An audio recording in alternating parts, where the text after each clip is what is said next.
Hello, Good Graham. afternoon or evening, Early evening, Graham. early It's evening. for Still our shining bright. yeah for our listeners and watchers. Yeah, we've been absent for maybe 2 weeks, I think, Yeah. and I guess like most of the people in this small island that we occupy, it's been warm. So of course we have to. Have you been swimming, Graham? Yes, I have.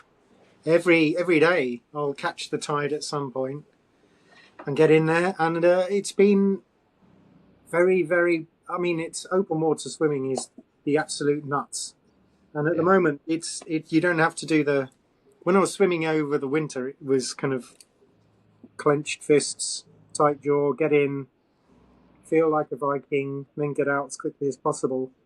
Whereas now, it's a little bit like being a pensioner in Bournemouth. You just swim through the warm waters, um, and it's rather splendid. And it's also, I mean, it is a charmed place, Whitstable, in that it has two really nice pubs along the coastline, and it always has a buzz to it. So you can swim, then you can wander. You can wander along the coastline and dry off, and then if you want, just have a quick snifter on your way home.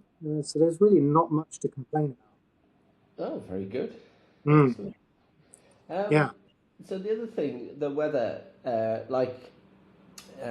something about our island, and its preoccupation with the weather. Mm. Um, yeah, but it is extraordinary. We're probably what we had a little breather, didn't we, for a couple of weeks, and now it's toasty again, which Yeah. coincides with much cooler in the evening, which coincides with being able to watch hours of World Cup football. Damn Um, right. Yeah. So we kind of mentioned that at some point, because we're both very involved, always have been in issues in and around sport, particularly you have your own. I know you have very particular interest in what's it called, NBA, MMA. MBA. That I think that's a business qualification, isn't it? Yeah, MMA, mixed martial arts. yeah. But we do share an ongoing interest in football. But the thing, I guess, for our listeners is, are we going to turn this episode into a kind of the overlap light? I guess there will be. I'm not on I social I media. always like to have a nice glass of fuel before I start me. This episode is sponsored by. So it was going to be who's going to be Righty or Jill Scott or Neville or Keane, and I think we can't compete with that. Plus, I think we're far more better looking and have far more interesting things to say about it. But I wanted to. There's something that's kind of again I'm picking threads through the previous pods that we've been doing, and two things really struck me about watching as you do, I'm watching the World Cup. One was around spectacle and how extraordinary these spectacles have been. And I think the Americans have done an amazing job setting up a spectacle. And some of the stadiums on the commentary, it just takes your breath away. And the acoustics and then the other thing about it, which when you start watching lots of games, you realise there's something very almost ritualistic about what's happening. And I'm sort of caught between ritualistic and repetitious. I mean, football is on paper a really simple game. And this idea of spectacle and ritual, I wondered if you could think of anything currently that would come close to those two things outside of the World Cup that you've experienced or seen, or as a kind of as a collective something. I was blown away. Yeah, 100% agree. And I don't have a kind of uh, equivalent to football in that regard. And I guess that's maybe because um, we both have a specific passion for football. But I think it kind of covers most sporting events. I mean, we could argue some more than others, but then somebody who's really, I've spoken to people who are really passionate about cricket, for example, and they tell me the reasons why cricket's special and fantastic, and they touch on the same things about spectacle and ritual. So I think it is unique. Nothing's quite unique, but anyway, for the point of a happy and light podcast, sport is a really uniquely fantastic, spontaneous performance art that involves the spectacular and the ritualistic, and is so widespread and so well shared amongst the masses that it is just fantastic. I think sport is just the most fantastic thing. Yeah. So yeah, I think you're right. I think those are good places to start. Yeah, and I think through that, I have this idea of some sort of suspended animation where the world stops when a game's on, and you become generally. I mean, some of the games have not been fantastic, but almost that's the point as well. You're in this kind of weird suspended animation of, I'll sit down for whatever. How long does it take now? A couple of hours? It's probably a bit longer, isn't it?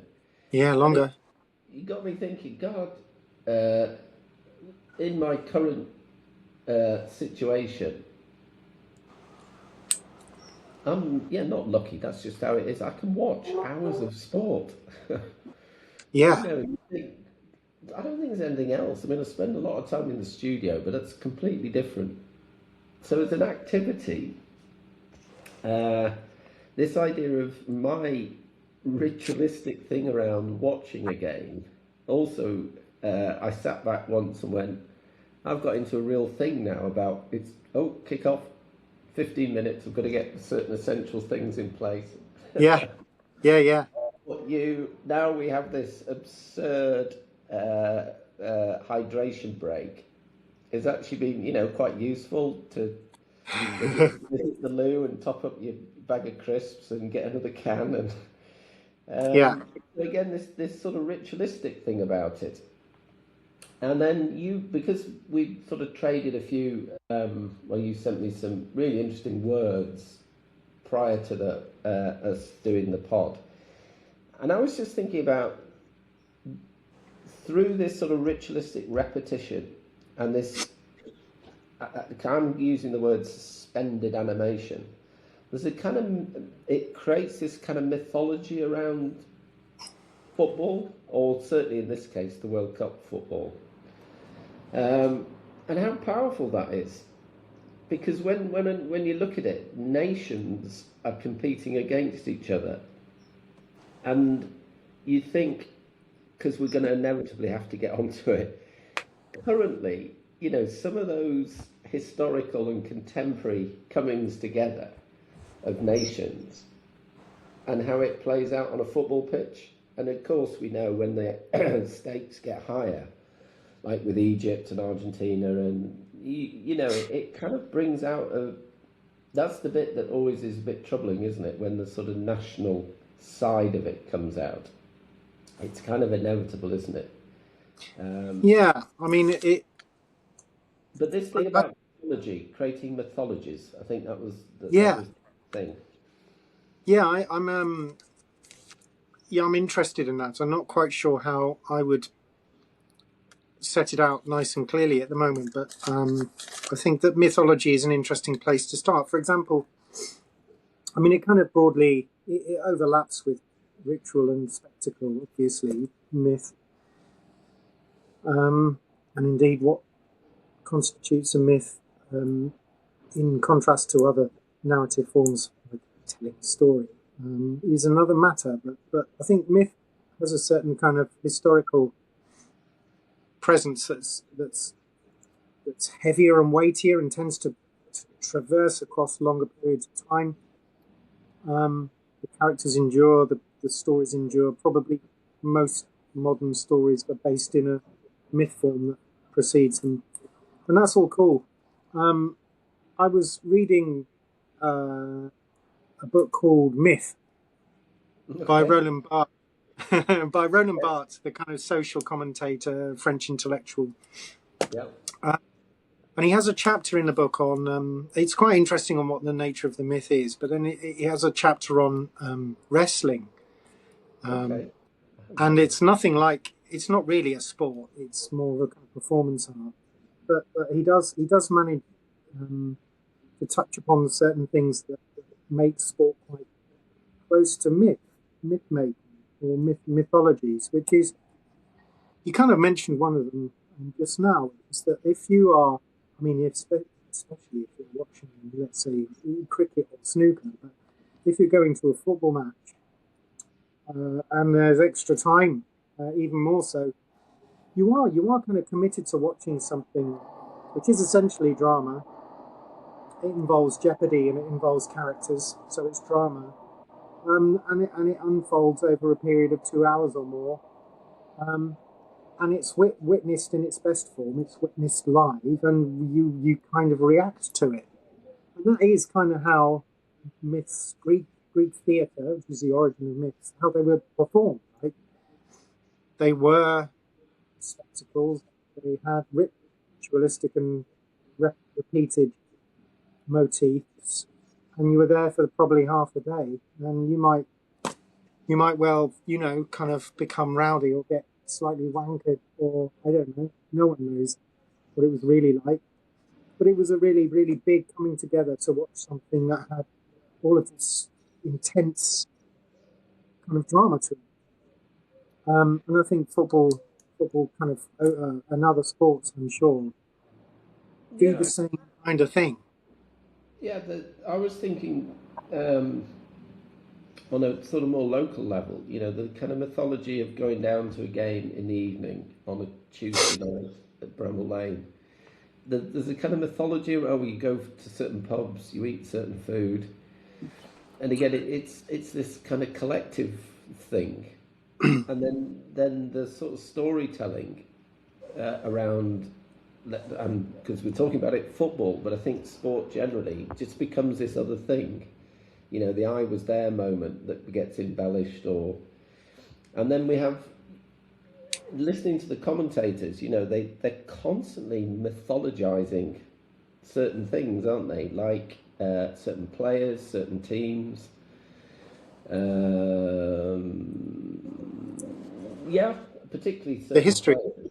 Yeah, and they're kind of rewriting the histories, aren't they? Of the obvious one is England's failure to regain the World Cup, and then it gets embellished each time, doesn't it?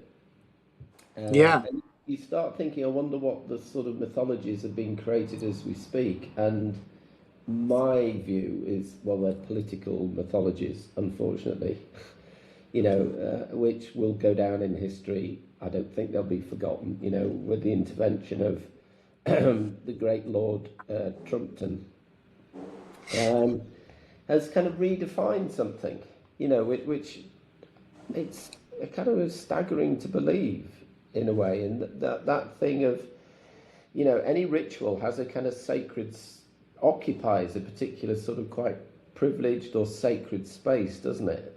And it kind of popped the bubble.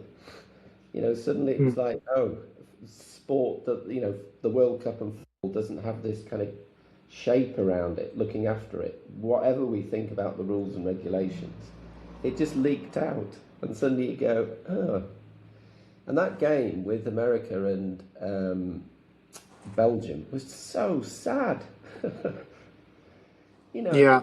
it was so sad that the American team clearly were totally affected. And Pochettino made a really interesting comment. He said, "I have to prepare a team with the players that I have, and that's my job. But privately and personally, I totally disagree with what's happened."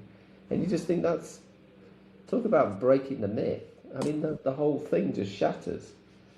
The poor lad who was at the centre of it, it wasn't his fault. Apologised to the Belgian team Yeah. after the game in the dressing room. And the humility of it, you just think, oh,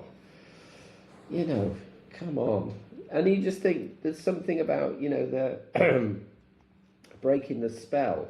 And I think sport, and in this case, football relies on this kind of collective sort of spell around it, where we all kind of roughly know the parameters, and then But there's it transgresses when that's the most, it's obviously more extreme example. But on the pitch, when it transgresses, and then you get into really bad sportsmanship and tactics that, really backfire. And so I was thinking a lot about that.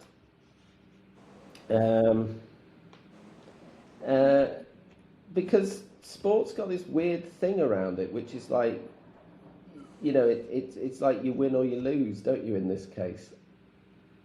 I mean, the knockout stage is the real deal, isn't it? The preliminary games, there's one important game, and the rest it doesn't really matter whether you draw or. But there's something about sport, and this, there are just winners and losers, which adds something quite unique, I think, that sport brings. In other fields, you work on things as a process, or you develop.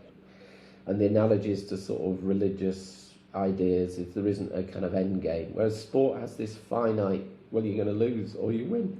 And there's something really beautiful about that, which gives it its particular quality, I think. yeah, How badly we played and we still won, those sort of myths around football, yeah. I mean, I think the incident of Trump intervening with Infantino was obviously heavily corrosive of the competition, and has been universally, I think, almost met with dismay by everyone, really across the board, European, FA, and pretty much any commentator with any influence or authority, and the players. And I think that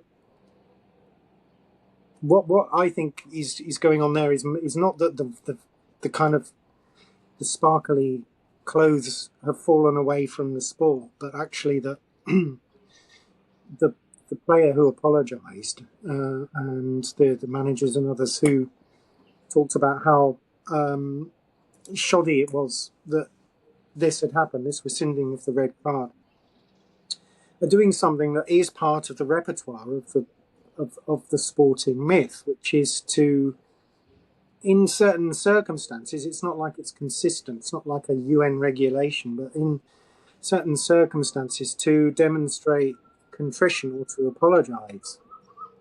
There is, and all of these things. This is what makes sports so fantastic. None of these things are stable. They're not like laws, but they emerge at contingent moments where sportsmen and women will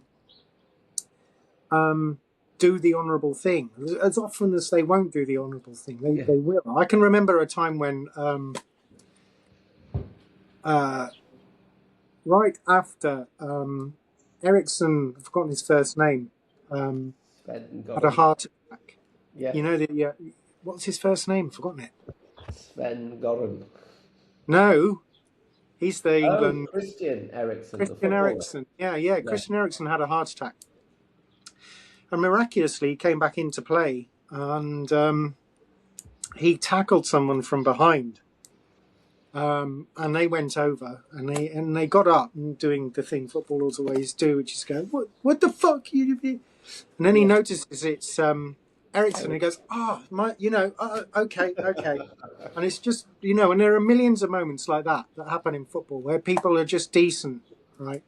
And I think the apology falls into a quite a tenacious sinew of what sport is, that there are these moments of honour. As I say, I think they're equally matched by loads of shoddy and villainistic behaviour, but which is great, because that's what performance should be, right?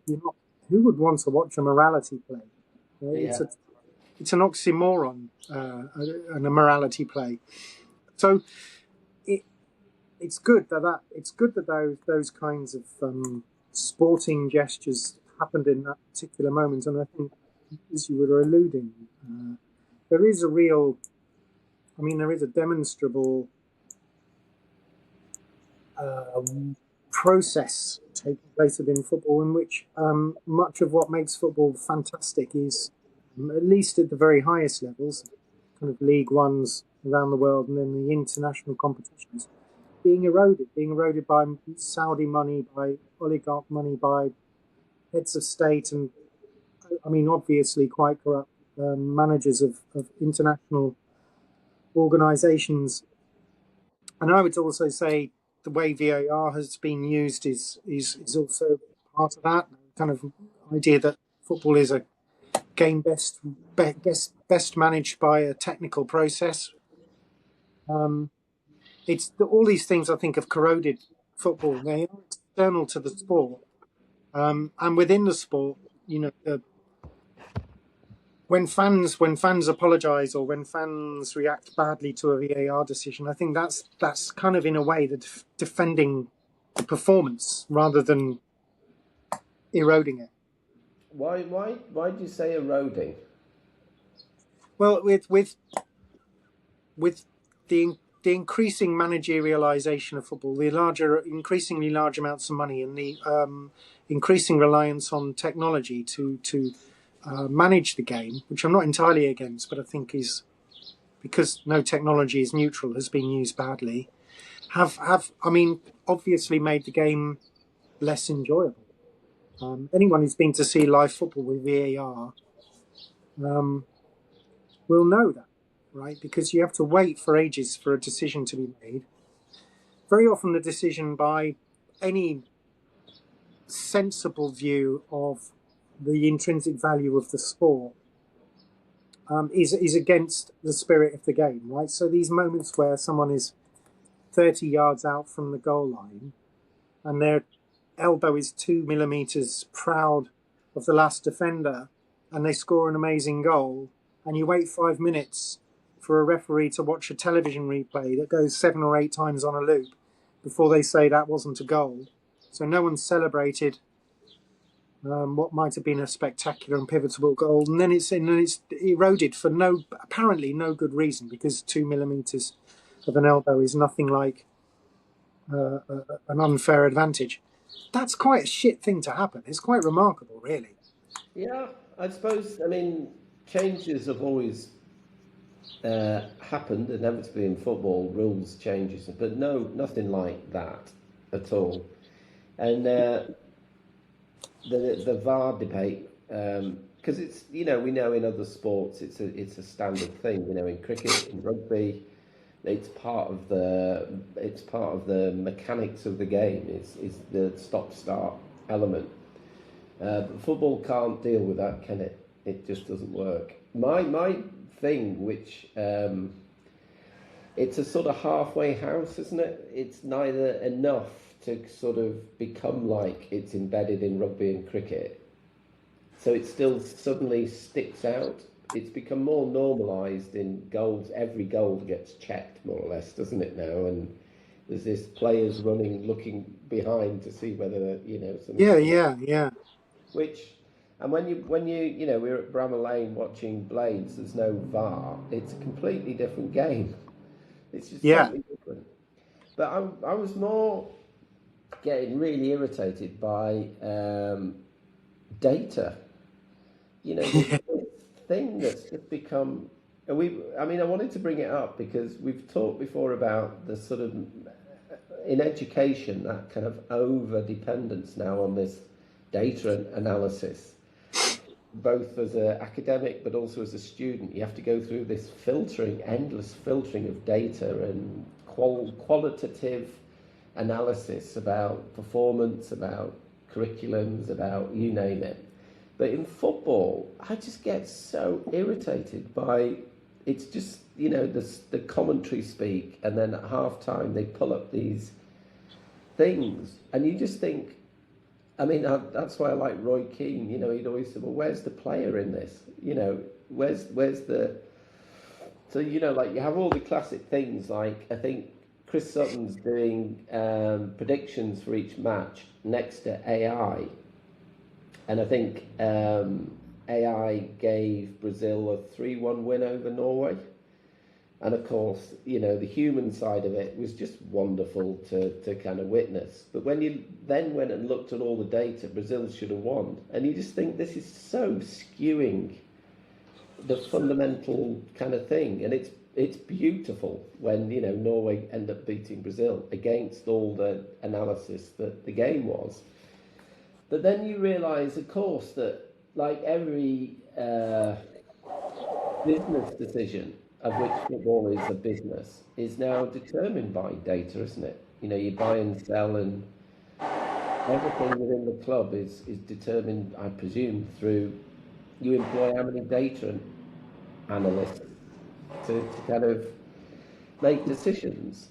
And that Yeah. seems to be a really mirroring of something. We sort of touched on it when we were talking about education and stuff. That this sort of, it didn't just like, okay, next week we're going to have to start looking at data and we need to all get up to speed with what it's for and learn all the software and everything. It's just kind of leaked in, hasn't it?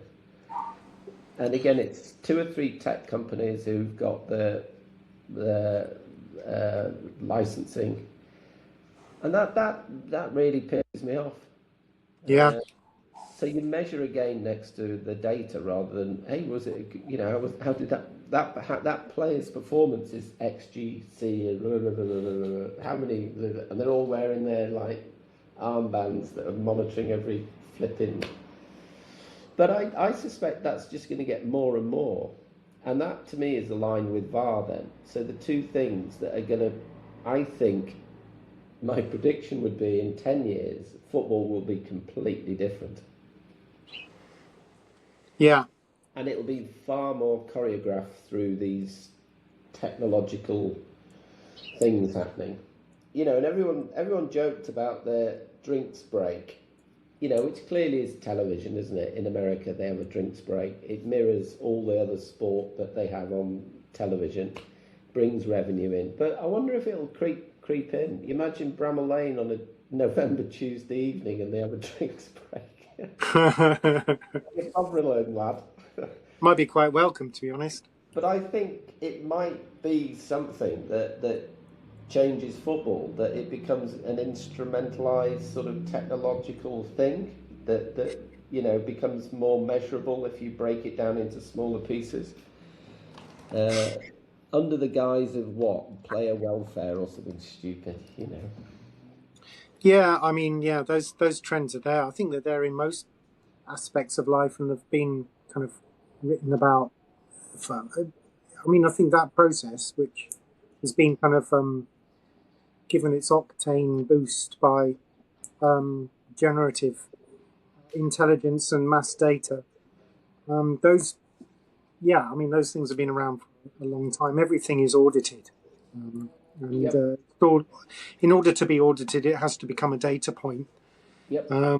And therefore, every passage of play and every player can become a number, and then the numbers can create sometimes confusing and sometimes redundant images. And I'm disinterested in it completely. And I know that we all know, if you follow football, that lots of clubs use data in their recruitment strategies, and Absolutely. Yeah. the backroom staff will have tech people advising on players' But it's movement. happening live. It's happening live. They've all got their iPads, and it's happening as the game is going on. And they Right. have these, No, I didn't know. Yeah, they're watching it live, and then they have those boards, don't they? And they move these little counters The around, heat maps. and they show it Right. to somebody, and so it's happening in real time. So That's quite. So the flip side of that was kind of thinking about this this kind of amazing spectacle, and about the sort of how would you get an algorithm to measure charisma? The football produces these really extraordinary moments of wonderment. And I wonder if there'll be a kind of an algorithm trying to measure does this player have charisma? And I think that's the bit that, if I think about those moments, if you were to ask me, what have been the sort of things that have compelled you or caught your attention? It's just this kind of charisma that it produces, and Yeah, certain individuals or certain collective moments that are just incredible. that's the essence of it, isn't it? Really. I mean, it does. You can't really watch foot. I mean, you can if you're watching football with a technocratic eye, then you're not watching football at all. And if you anyone who watches football and probably therefore has a team that they follow will have a kind of a cast list. You know, they'll have the the the wonder kind of some form or another, the amazing striker or goalkeeper, whoever.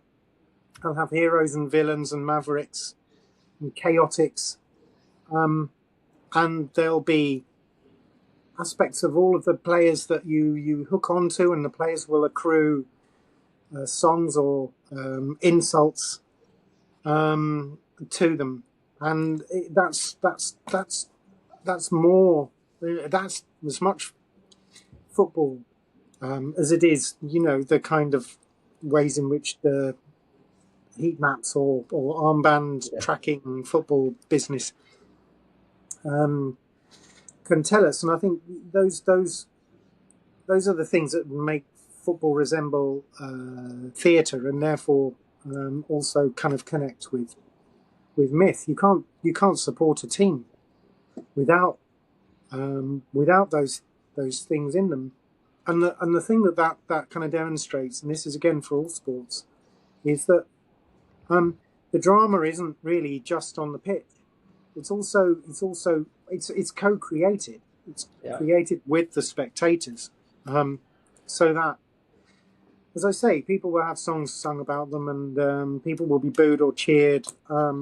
You can hear people giving their own live commentaries, like in Bramall Lane. You know, kind of individuals even yeah, when we had season tickets who would always make comments of one kind or another. Everyone gloriously is an expert when they're watching football, telling the players what they would have done if they were playing or as should they eat do. their pies.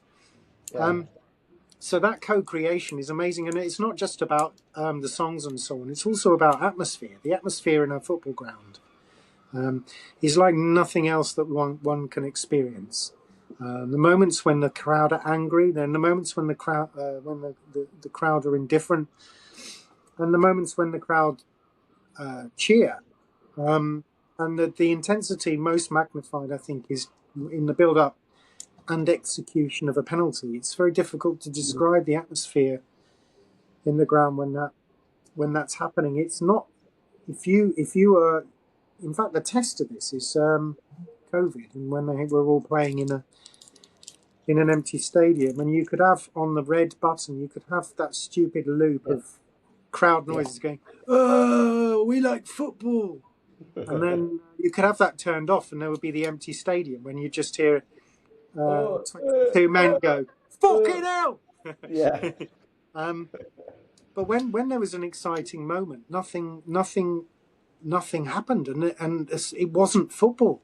It was like an weird, empty zombie football. yeah, So the centrality of the crowd is arguably co-equal with the play. So for just briefly as an example of that, in lower league football, very often the quality of the football is really low, and not a lot happens, and the play's really, you know, completed passes are really low, and it's all very on a hard winter evening. It's all very difficult to watch. And there's a YouTube video, you can watch it. I don't know where it is, of a group of fans. I think they're visiting fans going to a stadium, and the play is really terrible, and nothing much is happening. And the fans all just notice right at the front of the stand where they are, somebody's just bought a pie. They've walked back onto the ground and they've sat down, and he has a bite of his pie, and all of the fans start singing, "He's eating his pie, he's eating his pie," and they're not watching the football. And then yeah. the guy finishes his pie and he has a bit of his tea, and he says he's having his tea, and he knows it's happening now, so he takes off his hat, and they're singing he's taken his hat off, and it goes on. And this is a really, really extreme, but I think salient of example of what football is as a spectator sport. You can make your own entertainment. You make football as much as the players do. Yeah, and I think that's why this watching the games in the World Cup, this spectacle has been. I mean, I'm assuming, because I've never been to American sport. You know, the interaction with the crowd, and they do this thing. You know, the screens are bigger than the football pitch almost, and you know when there's a pause in the game, you know, somebody's injured, they pan to the crowd, you know, and then everyone's suddenly on this huge screen. Yeah. And you think, yeah, that's quite different. Again, the spectacle, you know, and the game might be like not that interesting, but for the crowd, it's like being there, isn't it? As this, and then that stupid fucking Mexican wave thing, you know, when everyone stands up. But the thing about I wanted the last bit really is like, but it's like one team against another. So yeah, there are occasions where I'm trying to think of an exception where a team might go in there and just play for a draw, but normally it's this, you know, one v the other. Somebody wants to win, and you get into it's competitive on that basis, and that's where the real essence of the game is, isn't it? Who's going to win? And the World Cup, there's been a couple of games that have just defied belief. You know, that Egypt, Argentina, when the little fella, as he's now, you know, fondly little fella Messi, it was just staggering that one person could do that. So I was thinking then, the other thing that it did, because normally English Premier League, Championship, all the way down, has a historical rivalries, doesn't it? You know, town to town. Sometimes it was religious divides in the city, you know, or it was a geographical divide. Creates this, again, another type of ritual and mythology. Really meaningful, I think. But in the World Cup, you've got nations competing against each other. And there's been some really beautiful moments of, you know, you think, talk about colonial histories. There's a great one tonight, isn't there? France and Morocco. And you just think, I wonder how much of that is.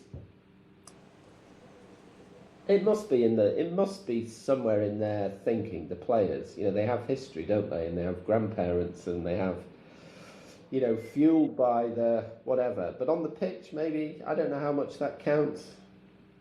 I think it less so than it may be used to, and France is a great example of a team that's not majority composed of players whose long ancestry is French. So it's West African and North African, right? Yeah. If you look at the team, and most of the good Moroccan players, a good example being actually DRC, who had no, or certainly a majority of their players playing in the Democratic Republic of Congo league. None, which, to be honest, doesn't surprise me. But what it means is that these players, these teams, they all represent their country, and they're very passionate about that, and it will make a difference, I'm sure, to, well, most of them. But they're also, in a sense, cosmopolitan. All of them, right? They're transnational. Yeah. They all probably have agents who think of European leagues as equal options, and you know, most of the DRC players, and I'm assuming Moroccan players play in France. Some of them will play in Morocco.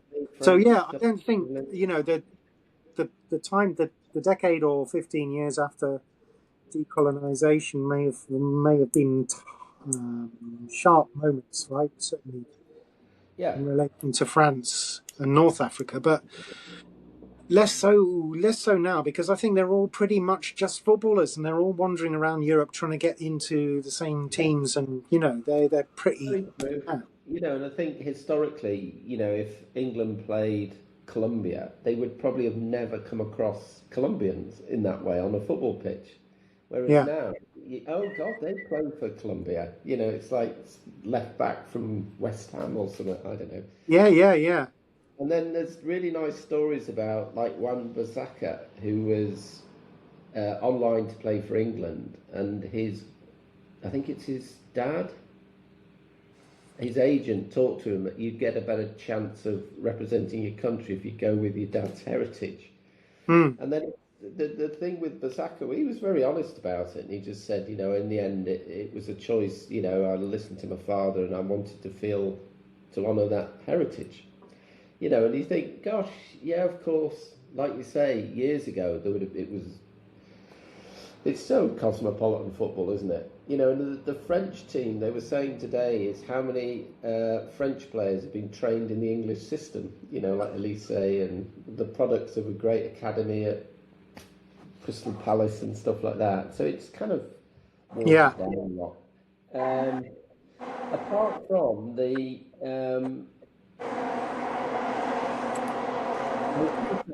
about the host nations, which they always say for a successful World Cup, it's good that the host nations at least get through quite a way because it keeps the whole spirit of the thing alive. But sadly, the Mexico game with England was just extraordinary.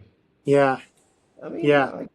Devised, really, really, really was something. And the atmosphere in that stadium, gosh, imagine being there. That would have just been something else. Yeah. The American one was a very different story, and Canada, bless them, were.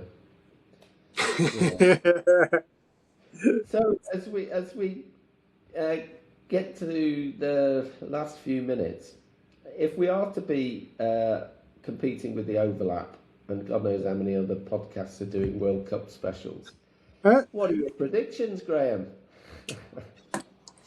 I think England will win the World Cup.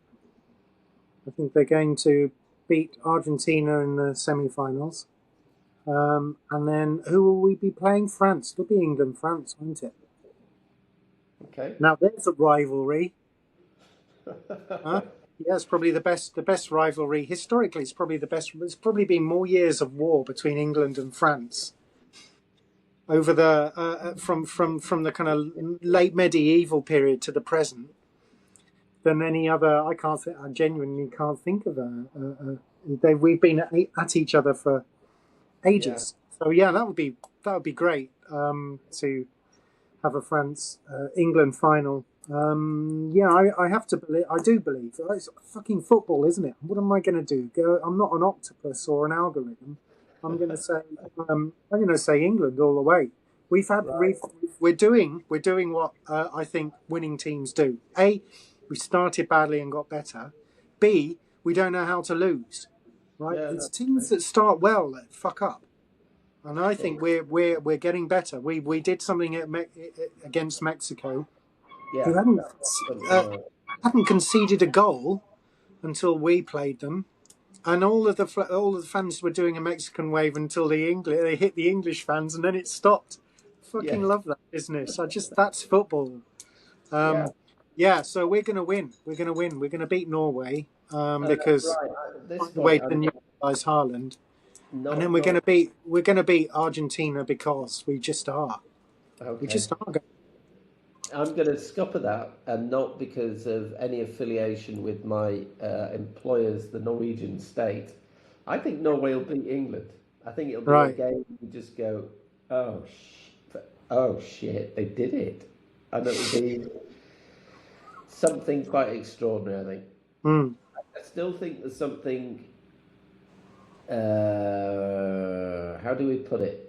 I think there's a sort of arrogance to England that they haven't got rid of yet, that just assumes they're going to win. Whereas in the Mexico game, it went out the window. It was backs to the wall. And I thought that was... I've seen that before. Whereas normally it's like you get so frustrated watching England because they have this... Yeah, we've got these players, and they get talked up as these demigods. And the football was terrible, apart from the game against Croatia. Because a latent assumption is we're going to win everything, and the teams like Ghana. You think so? They were fantastic. They played England absolutely to a T. They knew exactly how to do it, and it was so predictable. And all the pundits, well, you've got to speed up, you've got to pass quicker, and they just sat there and went, "Go on then." And I thought only when they're literally the shit at the fan did England become something else. And I agree, if they can get that kind of thing going, somebody like Norway will just work them out. And then you've got the that striker up front who will probably do something that'll affect something that probably is a goal. So I'm going to say that, and I think somebody's got to beat France. And I can't Somebody's got. somebody's got to beat France, and I can't I see think any. so. Mm. So there's my prediction. Of which, when we next What's your week, prediction to win the whole thing? France. France, yeah. Right. Okay. So next week we'll be at the next stage, won't we? Next week we'll have just finished the semi-finals. They're on Yeah. Wednesday, Thursday, the semi-finals, I think. Oh, so we'll be nearly there. Yeah, and then the World Cup itself, I think, is on that weekend. Yeah. Okay. Yeah. It's we'll come back to it. For Yeah. sure. And we didn't put any money on that, did we? So No. I've I put a fiver on England, but fine. it was money resting in my account. I had to use it up, or they would have. The betting service said they were going to take it away. Really? Because it had been there since I'd last had a depressing bet on Sheffield United, just a fiver. That's something that we didn't get to. Maybe it's for some other thing, but obviously betting in the World Cup's been out of scale compared to any other sporting event ever in history. The amount of betting that's been involved. Yeah. Anyway, I've never bet in my life, so I'll leave that to you, Greg. Okay, dokes. All right. So France, Morocco tonight. Yes. All right. See you. Bye now. Bye.